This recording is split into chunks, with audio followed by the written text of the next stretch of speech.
हैन केटा हो यो सुनसान जङ्गलमा बाघ भेट्यो भने तिमीहरू के गर्छ यार त्यस्ता जाऊ बाघ भेट्यो भने क्या नि हो र भित्र मात्रै फुत्तोदेर फुत्ता फालिन्छ त्यस्ता कति फाली ग खाने पनि रात बित्छ मैले धेरै भनिरहेछु मेरो त झन् घरमा 3टा बाघ जस्तै बिरालो जस्तै छ 3टा दिनदिनै खेलेर हुन्छ त्यही त भने तपाईँ घरमा त 2-3टा थियो है बाघ त साँच्चै हिजो भर्खर भेटेर आएको म छेद दाइ यार बाघ देखेर नि डराउने मैले त हिजो भर्खर त्यो जङ्गलमा त्यो पारीको जङ्गल छ नि त्यो जङ्गलमा बाघ आएको थियो च्याप घाँट्यासम्म त्यो जुरुकको 5 फिट जति उचालिदिएको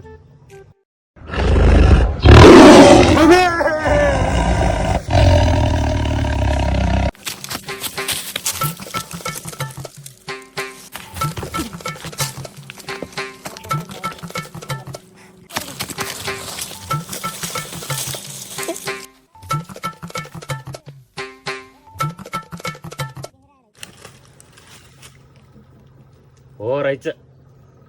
सालेहरू बाघसँग खेलेको रे ए मोबाइलको रिङटोन हो